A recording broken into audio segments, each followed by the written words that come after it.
Olá, graça e paz da parte de Deus, nosso Pai, e da parte de nosso Senhor Jesus Cristo seja com você.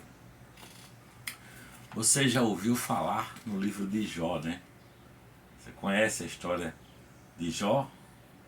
Eu vou ler aqui um pouquinho para você começar a pensar como é que o adversário de Deus lhe vê, né? Porque havia um homem, capítulo 1 do livro de Jó. Havia um homem na terra de Uz, cujo nome era Jó, e este era sincero, reto, e temente a Deus, e desviava-se do mal, e nasceram-se 7 filhos e 3 filhas, o seu gado, 7.000 ovelhas e 3.000 camelos, 500 juntas de bois, 500 jumentas. Era também muitíssima gente a seu serviço, de maneira que este era maior do que todos os do Oriente. Era um homem muito rico, muito próspero. Era o maior de todo o Oriente, como diz aqui o livro de Jó.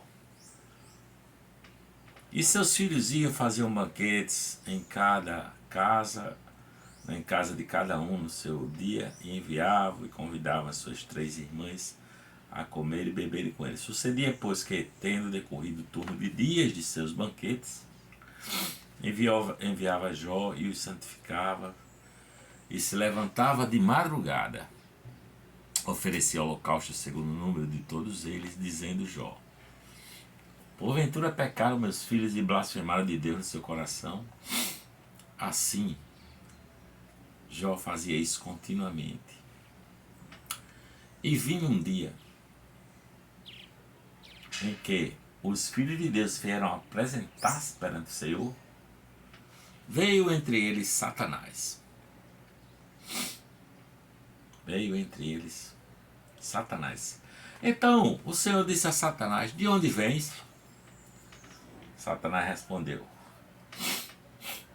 de rodear a terra e passear por ela. E disse o Senhor a Satanás: observaste tu a meu servo Jó? Porque ninguém é na terra semelhante a ele, é um homem sincero e reto, temente a Deus e desviando-se do mal.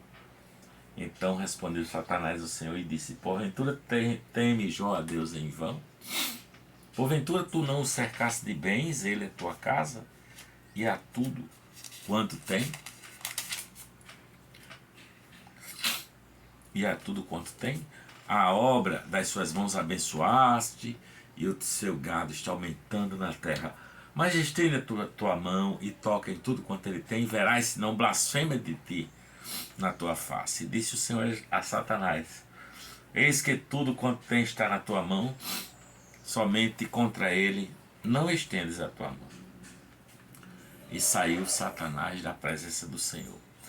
E acontece que os filhos de Jó estavam num banquete lá, os 10 filhos, né?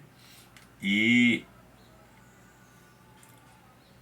os bois deles estavam no campo, e eis que vieram povos inimigos e tomaram e mataram a espada. E disse lá o informante: só eu vim para te trazer a novidade. E estando este falando, veio um fogo que caiu do céu, queimou as ovelhas e os pastores. E um homem só escapou para trazer essa novidade. E estando este falando, veio outro e disse: os caldeus em 3 bandos deram sobre os camelos e os tomaram, e feriram os rapazes que tomavam contra os camelos ao fio da espada. Só escapei eu para trazer. Enquanto este falava, veio outro e disse: teus filhos estavam comendo e bebendo na casa de seu irmão primogênito. E eis que um grande vento sobreveio da além do deserto e deu nos 4 cantos da casa, e a casa caiu, e morreram jovens, e só eu escapei para te trazer a notícia. Então Jó se levantou, rasgou seu manto, raspou a sua cabeça, se lançou em terra e adorou, e disse: nu saí do ventre da minha mãe, e nu para lá tornarei. O Senhor deu, o Senhor tomou. Bendito seja o nome do Senhor. E tudo isto Jó não pecou, nem atribuiu a Deus falta alguma. E veio um outro dia em que Satanás se apresentou entre os filhos de Deus perante o Senhor. E o Senhor disse: tu vê de onde tu vens? E ele disse: de rodear a terra e passear por ela. E o Senhor disse: tu viste meu servo Jó, homem sincero e reto, ninguém é semelhante a ele, desviando-se do mal, e ainda é sincero, mesmo você tendo incitado contra ele para o consumir sem causa. E Satanás astutamente diz: pele por pele, e tudo que o homem tem dará pela sua vida. Estende a tua mão, toca-lhe nos ossos e na sua carne, e verás se não blasfema de ti na tua face. Bom, você conhece o resto da história? Jó ficou chagado, uma doença terrível, que o corpo dele era purulento e ele se coçava com cacos de telhas para amenizar a sua dor, né?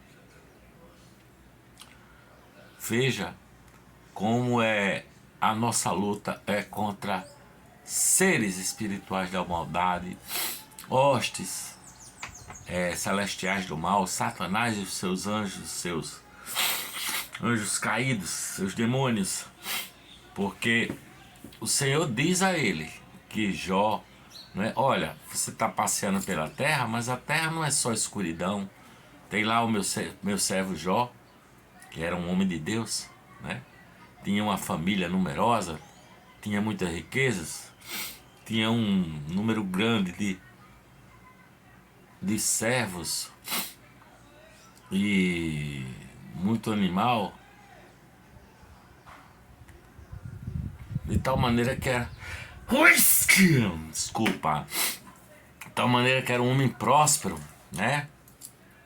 Seus filhos numerosos, a sua descendência garantida e poderosa. Desculpa.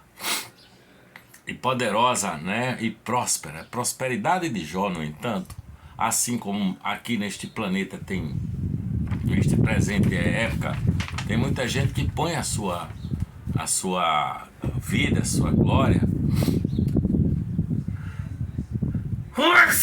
Desculpa.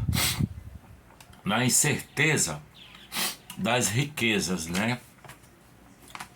Mas assim como é toda a riqueza aqui na terra, a prosperidade e a riqueza de Jó era incerta.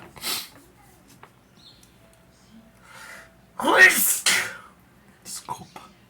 Tem uma alergiazinha que é ambiente que tem um cheiro de flor, uma poeira diferente, uma carne fritando, me dá essa agonia.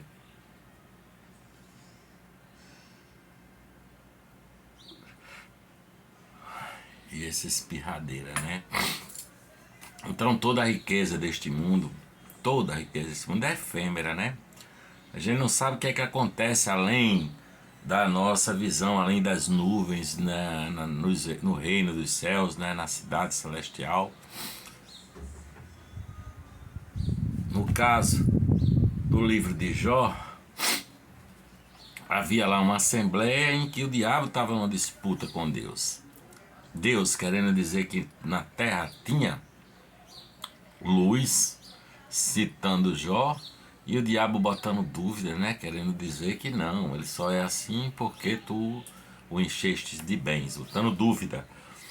O maligno anda passeando pela terra e andando por ela, procurando tragar quem possa, como diz aí, ele mesmo disse, estou de andar e passear pela terra e rodear por ela.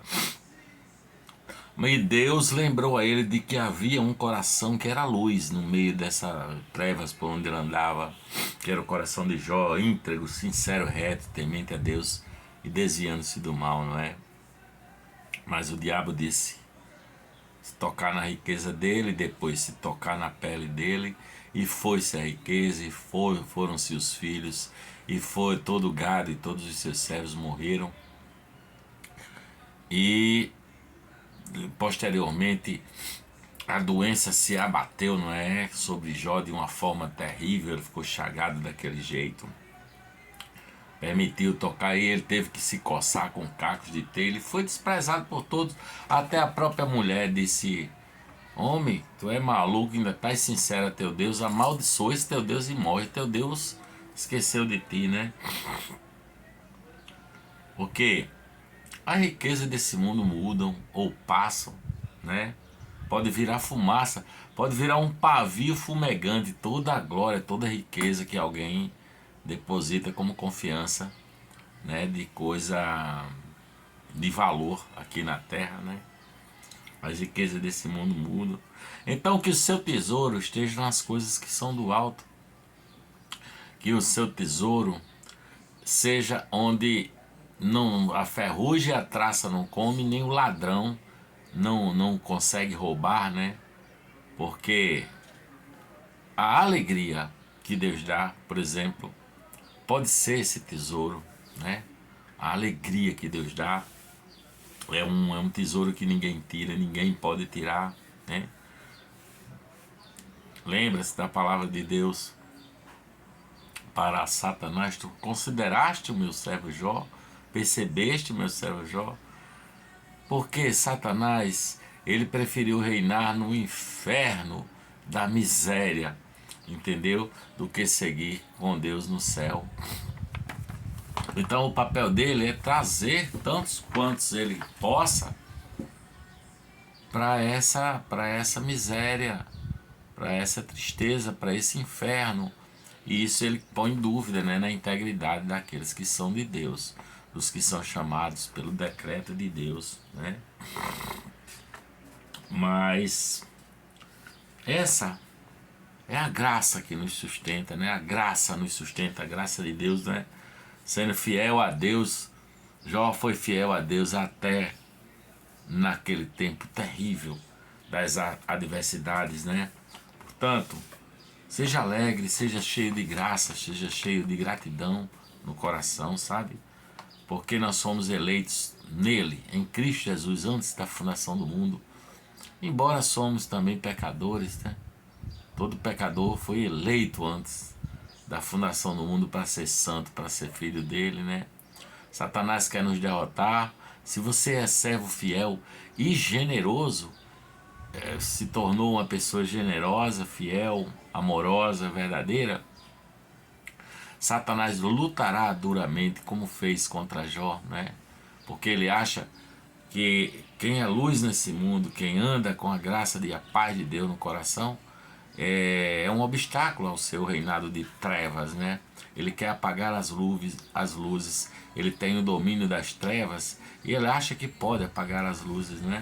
Então ele quer prejudicar aqueles que são de Deus, né?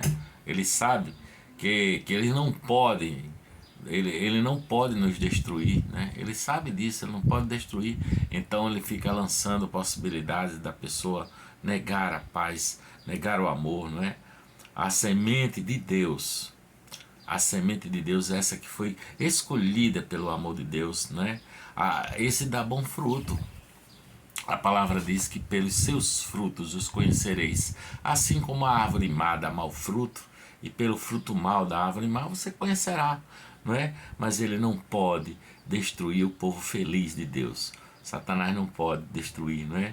Porque Deus provou o seu amor para conosco na dádiva de seu Filho Jesus Cristo por nós, naquela cruz do Calvário e na ressurreição também, não é? Então, deleite-se na nossa alegria, sabe? Essa confiança inabalável que nós temos em Deus, essa alegria, não é? Essa paz que nos faz cantar. Portanto, cantemos de alegria e com ações de graças, alegrem-se no Senhor, sabe? Isso certamente contraria Satanás, não é? Ele quer que você esteja triste, esteja se lamentando, esteja murmurando, esteja reclamando. Ele quer que você duvide do amor que Deus tem por você, não é? Ele quer que você comece a se lamentar das dores, das doenças, dos infortúnios, né? os infortúnios, para que ele possa dizer assim, e você não acredita na bondade do amor de Deus. Ele quer que você não esteja cheio de alegria, cheio de paz, de amor, né? Ele quer que você não acredite nessa bondade. Portanto, vigie contra os ataques de Satanás, né? Vigie e ore, e ore. E que Deus nos conceda a graça de nos levantarmos contra as astutas ciladas do diabo, né? Deus sabe o que é melhor para nós, para a sua própria glória, porque o nosso inimigo é astucioso, né? Nosso coração é astucioso. Muitas vezes Satanás não precisa nem fazer nada, né? Nós mesmos nos entregamos à astúcia e negamos a graça, negamos a paz. E isso acaba fortalecendo o reinado das trevas do inimigo, né? Esse que brama como um leão, nos rodeando, procurando tragar quem possa, não é? Mas encha-se dessa alegria de Deus, dessa paz que excede a todo entendimento, levantando-se, vestindo a armadura de Deus e levantando-se contra as astutas ciladas do diabo, né? A armadura de Deus é a couraça da justiça, é a espada do Espírito com a qual nós podemos derrotar, né, todas as astutas ciladas do diabo. É o capacete da salvação, é a proteção da sua mente, entendeu? É você proteger seus pensamentos, sabendo que Deus já te amou antes da fundação do mundo e te deu uma salvação. É calçar os pés na preparação do Evangelho da Paz, na divulgação do Evangelho, não é? É viver com esse intento de fazer o bem, de amar e de ser um seguidor de pertinho, seguindo os passos do Senhor Jesus de Nazaré, sabe? Cingiste na mais íntima possibilidade do seu ser com a verdade, né?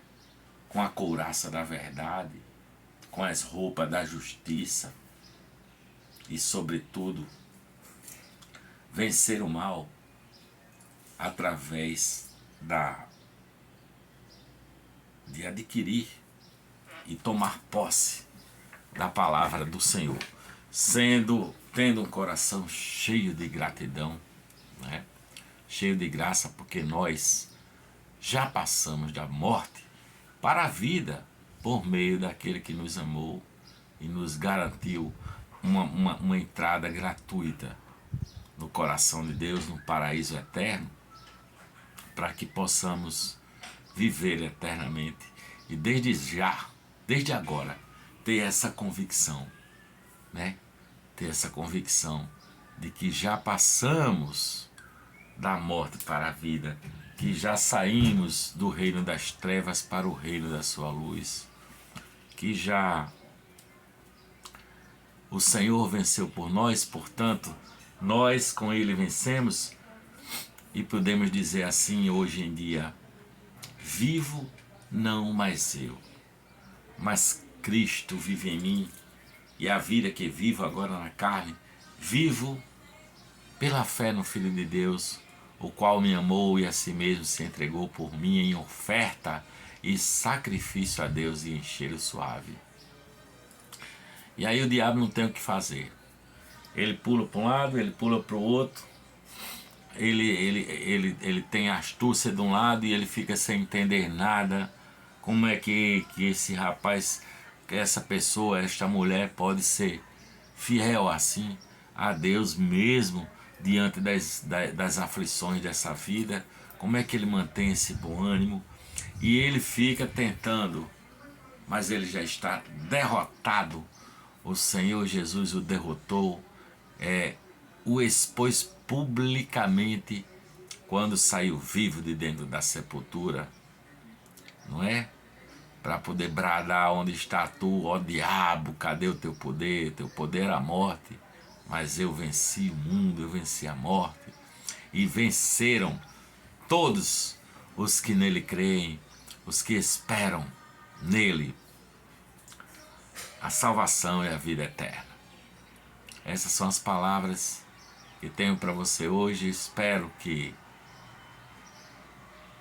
do fundo do meu coração, que tudo isso tenha feito sentido para você e que você encontre essa paz do que foi eleito antes, escolhido antes da fundação do mundo para ser santo e irrepreensível diante dele, de Jesus de Nazaré, em amor.